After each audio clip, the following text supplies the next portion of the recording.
Allez, bonjour à tous, j'espère que vous allez bien et que vous êtes en forme. Dans cette vidéo, on va voir ensemble qu'est-ce qui se passe sur le marché crypto. Je vais essayer de vous expliquer concrètement ce qui est en train de se passer et tout ce qui est en train de se dérouler de manière un petit peu insidieuse sans que vraiment personne n'en parle. J'ai vu quelques explications sur les réseaux sociaux, mais globalement, ça reste très peu expliqué et surtout mal expliqué la plupart du temps.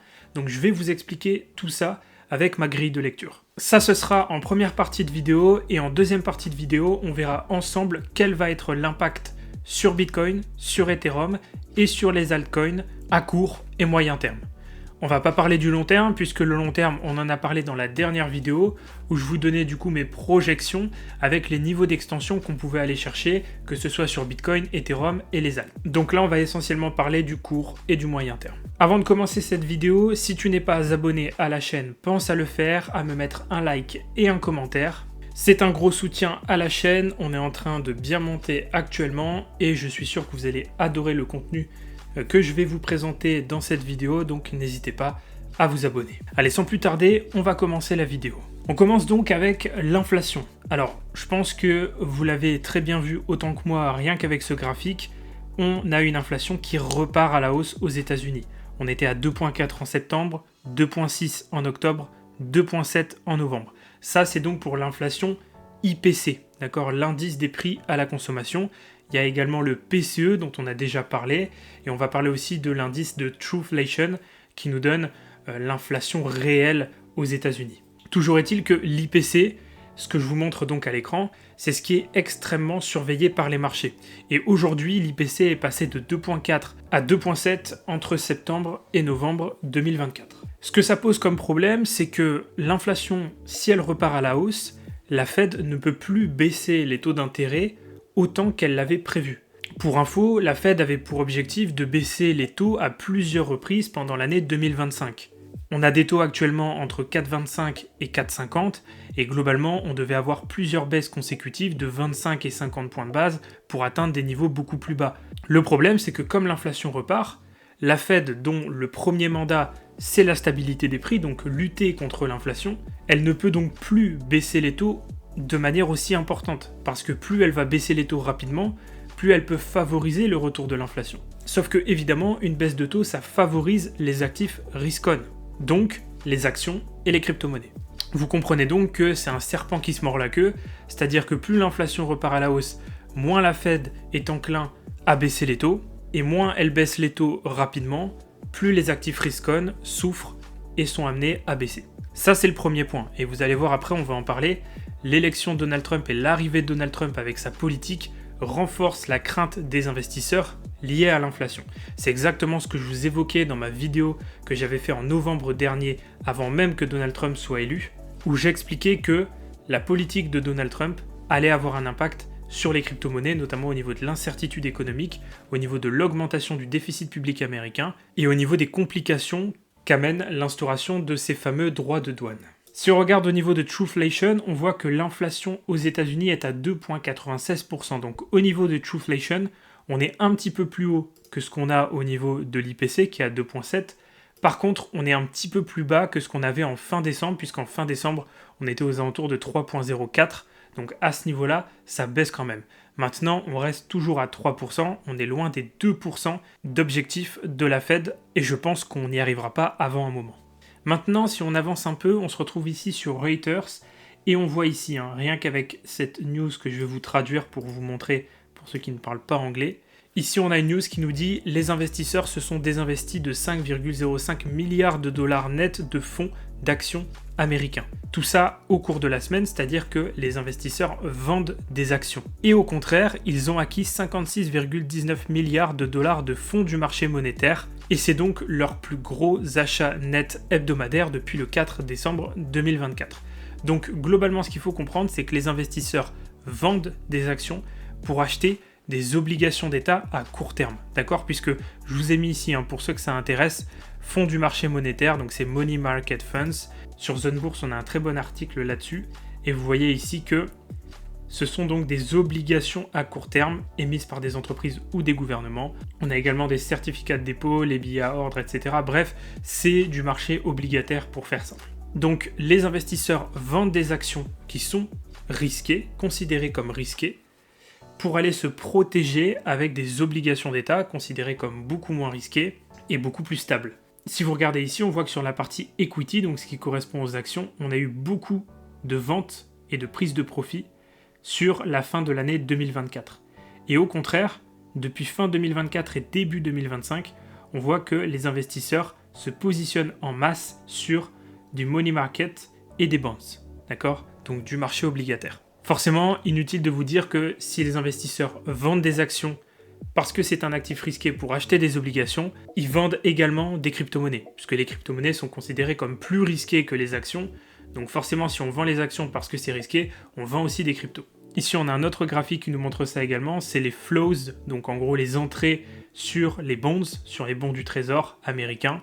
Et vous voyez ici que le 8 janvier 2025, on a des entrées records. Vous voyez que ça explose vraiment par rapport à ce qu'on pouvait avoir en fin 2024 et le 1er janvier 2025. Vous voyez bien que c'est complètement croissant à ce niveau-là. Une autre info que j'aimerais vous montrer, celle-ci je l'ai partagée directement dans mon canal gratuit sur Telegram, donc si vous n'êtes pas encore dans le Telegram gratuit, pensez à le rejoindre, le lien est en premier lien de la description, vous ne pouvez pas le louper, vous ouvrez la description, c'est le premier lien, vous cliquez dessus et vous allez pouvoir rejoindre le Telegram gratuit. Je partage ce type d'analyse, donc j'expliquais que les hedge funds étaient en short sur les ETF américains. Donc un hedge fund c'est quoi? C'est un fonds d'investissement, d'accord? Et shorter ça veut dire être en position à la vente. Shorter, vendre à découvert. J'explique également qu'on avait vu ça en février 2021, donc juste ici, et que ça avait entraîné une baisse du prix de Bitcoin de 25% le 22 février. Pareil, on avait vu ça en février-mars 2020, avec la baisse qui était liée au Covid, qui est juste ici avec ce bâtonnet là. Et nous actuellement, on est ici. D'accord ? Donc non seulement les investisseurs vendent des crypto-monnaies et des actions pour acheter des obligations, donc se positionner sur le marché obligataire, et en plus de ça, ils sont en train de shorter les ETF américains. D'accord ? Donc ça fait beaucoup de pression vendeuse et de signaux pas forcément très positifs pour nous à court terme. Un autre point que je voulais vous partager, que j'ai partagé dans mon Telegram privé, donc dans le groupe privé CryptoPump réservé à l'accompagnement des abonnés du groupe privé. Je vous partage ça exceptionnellement sur YouTube pour que vous puissiez comprendre ma vision des marchés. Globalement, ce qu'il faut comprendre, c'est que les investisseurs sur les options à terme parient sur le fait que le rendement des obligations US à 10 ans atteindra 5% à court terme. D'accord ? Donc, pour faire simple, on a les obligations d'État, on a leur rendement. Le rendement actuellement est poussé par cette anticipation d'une hausse de l'inflation qui contribue aussi à faire pousser le dollar à la hausse. Ces deux-là, de toute façon, sont très corrélés, on en a déjà parlé plein de fois. Et donc, globalement, plus le rendement des obligations augmente, plus ça pousse les investisseurs à se rendre sur le marché obligataire. Parce que plus vous pouvez récupérer des rendements importants, plus ça vous intéresse d'aller sur ce marché. Et c'est pour ça que les investisseurs délaissent les actions. Il y a aussi une autre raison, c'est que les crypto-monnaies et les actions aujourd'hui, si on prend que Bitcoin, ils sont tous à des ATH. Vous prenez Nvidia, Apple, Microsoft, même Bitcoin, tous ces actifs-là volatiles et qui peuvent apporter du rendement sont tous sur des ATH. Donc automatiquement pour les investisseurs, ça devient plus risqué de se procurer des actifs qui sont déjà en plein sur leur ATH. Donc c'est une raison pour eux de switcher et d'aller sur le marché obligataire. Une autre raison donc macroéconomique de tout ça, c'est que ça reflète les inquiétudes liées à la politique de Donald Trump. Puisque la politique de Donald Trump, je l'avais expliqué dans ma vidéo du mois de novembre, elle va avoir pour impact d'augmenter le déficit budgétaire et de relancer l'inflation. Voilà, je me suis fait un petit laïus après, je l'avais expliqué en novembre, etc. Donc si vous ne comprenez pas pourquoi, allez voir ma vidéo du mois de novembre, vous n'allez pas galérer à la retrouver, normalement il y a Trump dans le titre. J'explique donc que si ce niveau des 5% sur le rendement des obligations américaines à 10 ans est touché, c'est évidemment une mauvaise nouvelle pour les actions américaines, puisque lorsqu'on l'avait fait en octobre 2023, on avait effectivement touché les 5,02% sur le rendement des obligations US à 10 ans, eh bien l'indice S&P 500 avait réalisé un nouveau plus bas historique. De plus, les investisseurs sont devenus de plus en plus inquiets à propos des droits de douane, j'en parlais déjà dans ma vidéo à l'époque, puisque c'est bien sûr une décision considérée comme largement inflationniste. Et le dernier point, que j'avais évoqué aussi dans ma vidéo, c'est que les réductions d'impôts, notamment la baisse de l'impôt sur les sociétés, qui est une promesse de la campagne de Trump, évidemment c'est une très bonne mesure pour les consommateurs, pour les entreprises, etc. Mais ces réductions d'impôts, si elles ne sont pas accompagnées de réduction des dépenses, elles vont augmenter le déficit. Et le déficit américain est déjà à des niveaux records, avec un plafond de dette qui n'est même plus voté, c'est-à-dire qu'ils n'ont plus de plafond de dette aujourd'hui. Ce qui risque donc de pousser le gouvernement américain à émettre encore plus de dettes pour financer ce déficit qui va continuer d'exploser, et ça risque, encore une fois, de faire encore plus grimper les taux d'intérêt. Bref, vous comprenez où je veux en venir avec tout ça, vous avez donc compris un petit peu qu'est-ce qui se passe sur les marchés. On a la crainte de ce que va pouvoir proposer Donald Trump, de sa politique qui risque de faire revenir l'inflation. Cette crainte de l'inflation fait que la Fed est un peu gelée, elle n'ose plus agir, elle n'ose plus baisser les taux. La prochaine baisse de taux, pour l'instant estimée par les investisseurs, on est sur le mois de mai, voire le mois de juin, c'est-à-dire que janvier, février, mars, avril, on n'aurait aucune baisse de taux, ce qui est quand même catastrophique alors qu'on s'attendait au moins à 4-5 baisses de taux sur l'année 2025. Bref, tout ça est en train de refroidir très fortement les investisseurs, et quand les investisseurs sont beaucoup moins confiants, ils vont plutôt acheter de l'obligataire, acheter du dollar, voire même de l'or pour se protéger, et du coup délaisser les actifs risqués.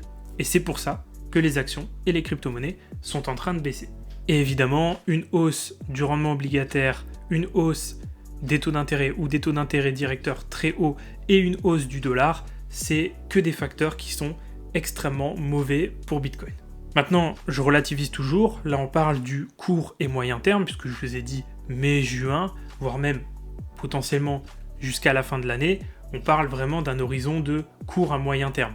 Maintenant, sur le long terme, on reste toujours dans une dynamique haussière sur les crypto-monnaies, il n'y a absolument pas de problème par rapport à ça, et on n'est pas à l'abri que la situation s'améliore. Si l'inflation repart à la baisse, la Fed pourra de nouveau baisser les taux d'intérêt, beaucoup plus que prévu, et dans ces cas-là, ça pourra faire repartir les marchés.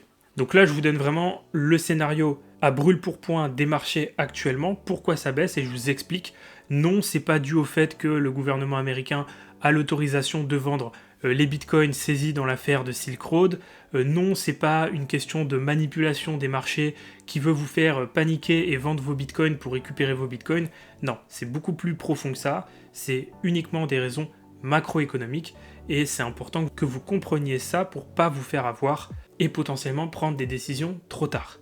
Maintenant, on va passer dans la deuxième partie de la vidéo où je vais vous expliquer quel va être l'impact potentiel de tout ça sur Bitcoin, sur Ethereum et sur les alts à court et moyen terme. Ok, on va aller vite là-dessus parce qu'on en a déjà parlé à plusieurs reprises. Pour Bitcoin, c'est très simple.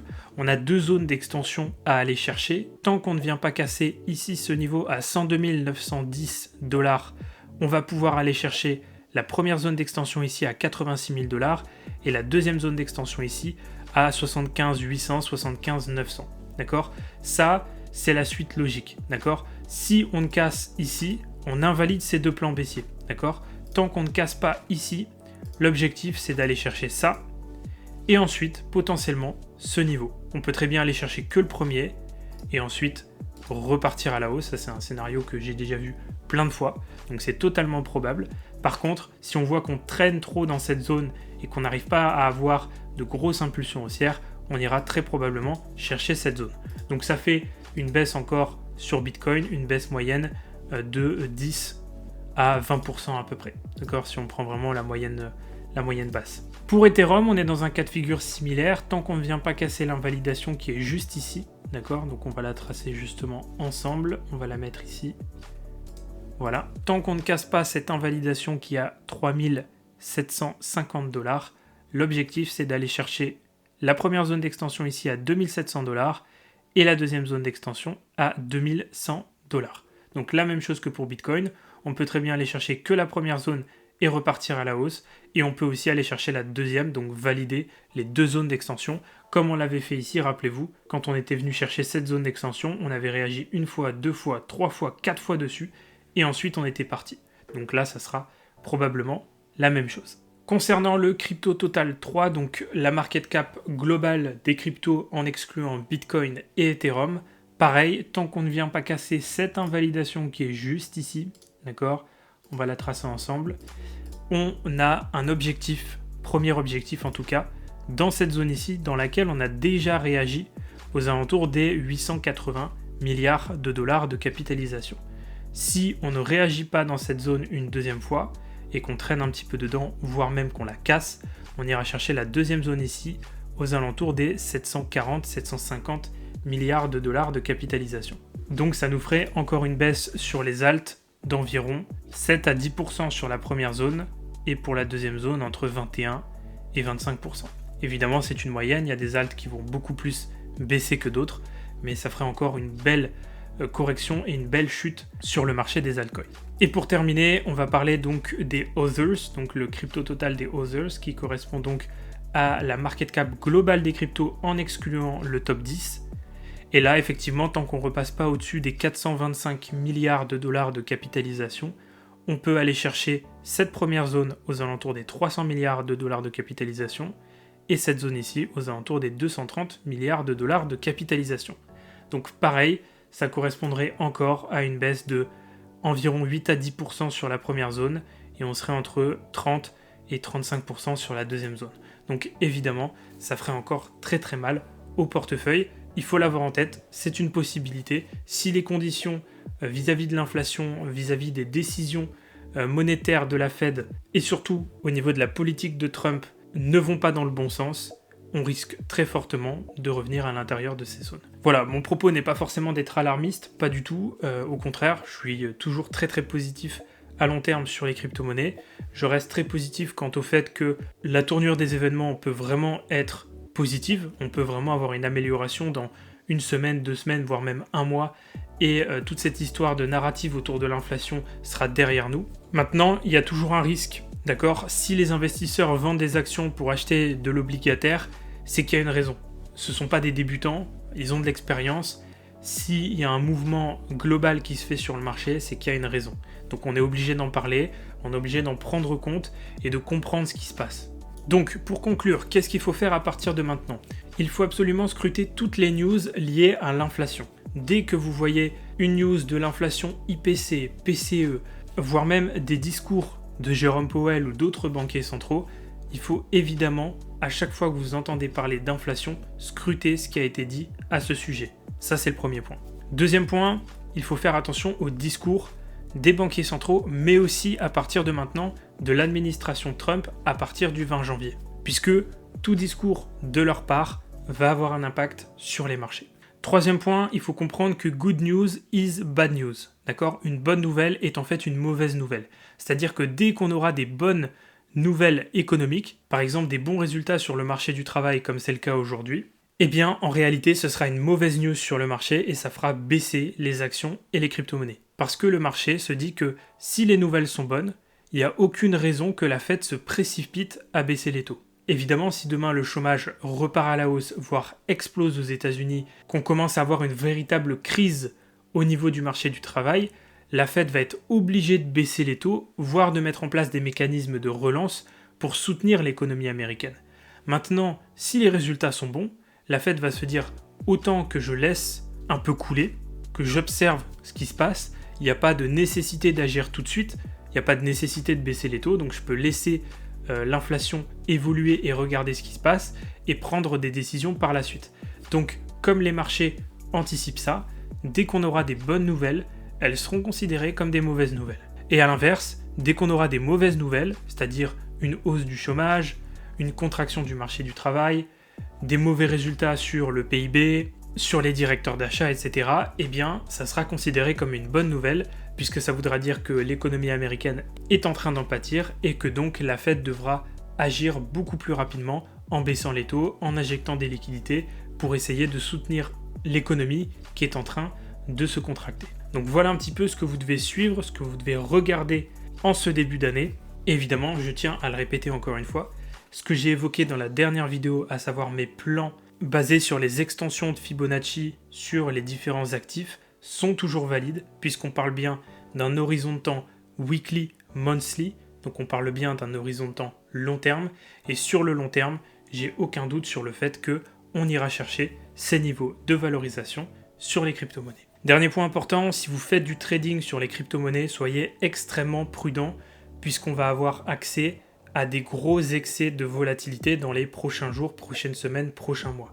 Donc si vous avez l'habitude de mettre des énormes leviers et de trader vraiment sur le court terme, soyez très prudent parce qu'on risque des liquidations dans les deux sens et de manière très agressive. Voilà, je pense que j'ai un petit peu fait le tour de ce que je voulais vous présenter dans cette vidéo. J'espère qu'elle vous aura plu. Si c'est le cas, pensez à mettre un like, à vous abonner, à commenter cette vidéo et à la partager pourquoi pas autour de vous si vous trouvez le contenu intéressant. Si vous souhaitez me rejoindre sur mon Telegram gratuit, le lien est dans la description de la vidéo, c'est le premier lien.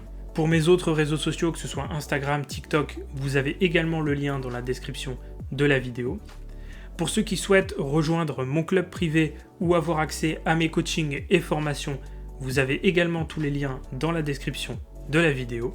Quant à moi, je vous laisse ici, je vous souhaite à tous une excellente journée ou une excellente soirée et on se retrouve comme d'habitude dans de prochaines vidéos pour de nouvelles analyses et de nouveaux partages.